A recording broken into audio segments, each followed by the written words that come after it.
10 لوگوں کو مرتے وقت تکلیف نہیں ہوگی۔ حضرت سیدنا عثمان غنی رضی اللہ تعالی عنہ نے فرمایا تھا کہ دنیا میں 10 لوگ ایسے ہیں جن کو مرتے وقت تکلیف نہیں ہوگی، ان کی روح آسانی سے نکلے گی۔ حالت نزاع میں انسان کی آدھی روح اندر ہوتی ہے اور آدھی روح باہر ہوتی ہے اور بندہ تکلیف میں ہوتا ہے۔ اس وقت انسان کو پیاس اتنی لگتی ہے کہ انسان یہ چاہتا ہے کہ سمندر کا پانی پی جاؤں، اور اگر بالفرض ساتوں سمندر کا پانی وہ پی بھی لے تو پھر بھی اس کی پیاس کبھی ختم نہیں ہوتی۔ روح نکلتے وقت انسان کو جو تکلیف ہو رہی ہوتی ہے وہ ناقابل بیان ہے۔ حضرت سیدنا عثمان غنی رضی اللہ تعالی عنہ نے فرمایا، یہ 10 لوگ ایسے ہیں کہ انہیں مرتے وقت ذرا بھی تکلیف نہ ہوگی، یعنی موت آسان ہوگی اور بغیر تکلیف کے ہوگی۔ پوچھا گیا کہ جناب وہ کون سے 5 لوگ ہیں جنہیں موت کے وقت تکلیف نہیں ہوگی، نرمی میسر ہوگی؟ تو فرمانے لگے کہ سب سے پہلا شخص وہ جو اپنے ماں باپ کی موت کے بعد، یعنی ماں باپ کے مرنے کے بعد وراثت کا حصہ اپنی بہنوں کو پہنچانے میں جلدی کرتا ہے، یعنی وراثت کا حصہ اپنی بہنوں کو جلد اور بر وقت پہنچاتا ہے۔ ایسا نہ ہو کہ بہن کے بچے بھوک سے بلکتے رہیں اور تم بہن کے حق پر قبضہ کیے بیٹھے رہو، اور بہن اس انتظار میں رہے کہ میرا بھائی کب مجھے میرے باپ کی وراثت میں سے حصہ دے گا۔ بہت بار یہ بھی دیکھنے میں آتا ہے کہ بہن کی شادی نہیں ہوئی، جبکہ والدین دنیا سے رخصت ہو گئے تو بھائی نے کہا کہ کوئی بات نہیں، جب بہن کی شادی کروں گا تو اس کا حصہ اسے جہیز کی صورت میں دے دوں گا۔ یاد رہے کہ اسلام میں بہنوں کو جہیز دینا فرض نہیں، جبکہ ان کا وراثتی حق دینا فرض ہے۔ دراصل عورت کو جہیز دینا یہودیوں کی رسم ہے، اسلام اس کی ترغیب نہیں دیتا، لیکن اسلام میں عورت کا وراثتی حصہ دینا فرض ہے۔ واضح رہے کہ والدین کی ترکہ میں جس طرح ان کی نرینہ اولاد کا حق و حصہ ہوتا ہے، اسی طرح بیٹیوں کا بھی اس میں شرعی حق و حصہ ہوتا ہے۔ والدین کے انتقال کے بعد ان کی ترکہ پر بیٹوں کا خود تنہا قبضہ کر لینا اور بہنوں کو ان کے شرعی حصے سے محروم و ناجائز اور سخت گناہ ہے۔ بھائیوں پر لازم ہے کہ بہنوں کو ان کا حق حصہ اس دنیا میں دے دے، ورنہ آخرت میں دینا پڑے گا، اور آخرت میں دینا آسان نہیں ہوگا۔ حدیث مبارکہ میں اس پر بڑی وعیدیں آئی ہیں۔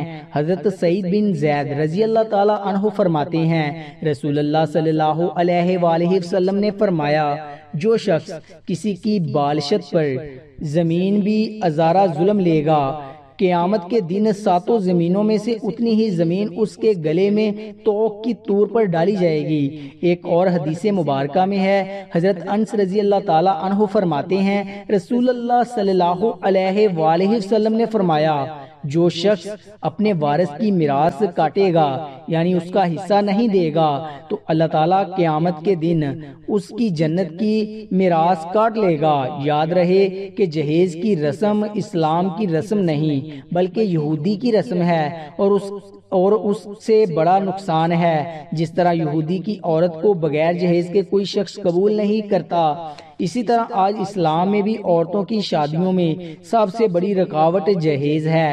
غریب آدمی کی بیٹی بیٹھی بیٹھی بوڑھی ہو گئی کہ جہیز کا کوئی بندوبست نہ ہو سکا۔ اسی طرح اگر کوئی شخص یہ کہے کہ میں بہن کا وراثتی حصہ نہیں دے سکتا، البتہ جب اس کی شادی کا وقت ہوگا تو جہیز دے دوں گا، لہٰذا فرمایا گیا کہ بہنوں کو بر وقت حصہ دینے والے کی روح موت کے وقت بڑی آسانی سے نکلتی ہے۔ ناظرین، بہن کا حق کھانا ایسا ہے جیسے خنزیر کا گوشت کھانا۔ نمبر 2، یتیم کی کفالت کرنے والا۔ ایسا شخص جو یتیم بچوں کی اچھی تعلیم و تربیت کرے گا، اس کو بھی موت کے وقت تکلیف نہیں ہوگی۔ حضرت عبداللہ بن عباس رضی اللہ تعالی عنہ سے روایت ہے، امام الانبیاء صلی اللہ علیہ وآلہ وسلم نے ارشاد فرمایا، جس نے مسلمانوں کے کسی یتیم بچے کی کھانے پینے کی ذمہ داری لی، اللہ تعالیٰ اسے جنت میں داخل فرمائے گا۔ رسول اکرم صلی اللہ علیہ وآلہ وسلم نے تو یتیم کی کفالت کرنے کو جنت میں اپنے ساتھ ہونے کی بشارت سے نوازا ہے کہ وہ جنت میں آپ صلی اللہ علیہ وآلہ وسلم کے ساتھ ہوگا۔ حضرت سہل بن سعد بیان کرتے ہیں کہ رسول اکرم صلی اللہ علیہ وآلہ وسلم نے فرمایا، میں اور یتیم کی کفالت کرنے والا جنت میں اس طرح ہوں گے۔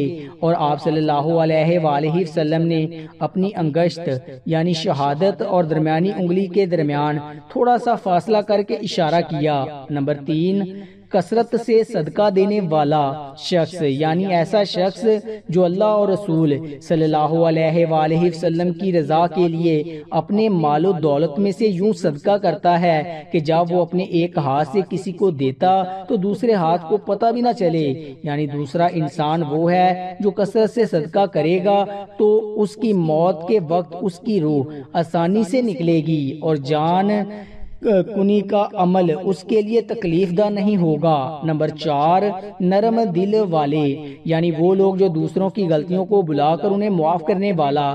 ایسا شخص کے موت کو سختی محسوس نہیں ہوگی کیونکہ اس نے دنیا میں لوگوں کے ساتھ نرمی اختیار کی تھی تو اس کے ساتھ بھی نرمی کا معاملہ ہوگا۔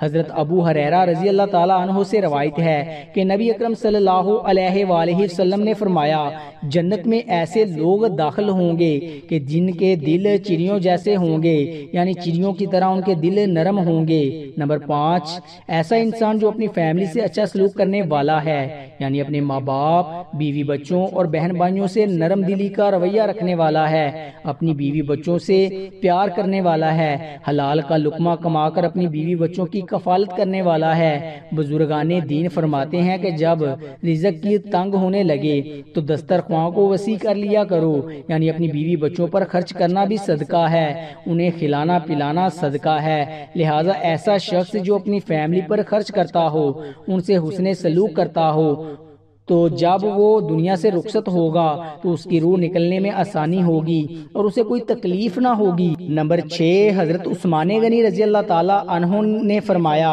جو شخص یہ سوچ کر نماز ادا کرتا ہے کہ جو نماز وہ ادا کر رہا ہے وہ میرے نبی صلی اللہ علیہ وآلہ وسلم کی آنکھوں کی ٹھنڈک ہے، نماز دین کا ستون ہے، نماز مومن کی معراج ہے، اسلام و کفر میں تفریق ہے، تو 5 وقت کا نمازی موت کے وقت کسی قسم کی سختی میں مبتلا نہ ہوگا۔ نمبر 7، جو شخص کو سیکھے اور دوسروں کو سکھائے، یعنی وہ شخص جو خود بھی قرآن پڑھتا ہو اور دوسروں کو بھی قرآن سکھاتا ہو۔ پھر فرمایا، راتوں کی تنہائیوں میں اٹھ اٹھ کر قرآن پڑھا کرو اور قرآن پڑھتے وقت رویا کرو۔ فرمایا کہ اگر رونا نہ آئے تو رونے کی کوشش کر لیا کرو۔ حضرت علی حجویری گنج بخش رحمت اللہ علیہ سے کسی نے پوچھا کہ حضرت اگر رونے کی کوشش بھی کریں اور پھر بھی رونا نہ آئے تو پھر کیا کریں؟ تو فرمایا، اپنے مقدر پہ رویا کرو۔ کیا تم اتنے سنگ دل ہو گئے ہو کہ تمہاری آنکھیں آنسو نہیں بہاتی؟ نمبر 8، بیٹیوں کی پرورش کرنے والا، جس شخص کی 2 سے زیادہ بیٹیاں ہوں اور ان کی خوشی دلی سے پرورش کرے، ان کی اچھی تعلیم و تربیت کرے، پھر جوان ہونے پر ان کی اچھی جگہ شادی کرے تو اس کو موت کے وقت تکلیف نہیں ہوگی اور وہ جنت میں داخل ہوگا۔ حضرت انس بن مالک رضی اللہ تعالیٰ عنہ کہتے ہیں کہ رسول اللہ صلی اللہ علیہ وآلہ وسلم نے فرمایا، جس نے 2 لڑکیوں کو ان کی جوان ہونے تک پالا پوسا، قیامت کے دن وہ اس طرح آئے گا کہ آپ صلی اللہ علیہ وآلہ وسلم نے اپنی انگلیوں کو آپس میں ملایا۔ نمبر 9، راتوں کو قیام کرنے والے کو بھی موت کے وقت تکلیف محسوس نہیں ہوگی۔ اور نمبر 10، وضو کے بعد 2 رکعت نفل تحیت الوضو باقاعدگی سے ادا کرنے والے کی روح بھی آسانی سے نکلے گی اور اسے کسی قسم کی تکلیف نہیں ہوگی۔ اللہ پاک سے دعا ہے کہ ہم سب مسلمانوں کو موت کے وقت سختیوں کو دور فرما کر ہمارا خاتمہ ایمان پر نصیب فرمائے، آمین۔ ناظرین، کامنٹ باکس میں اللہ تعالیٰ کے 99 ناموں میں سے ایک نام ضرور ٹائپ کریں۔ شکریہ۔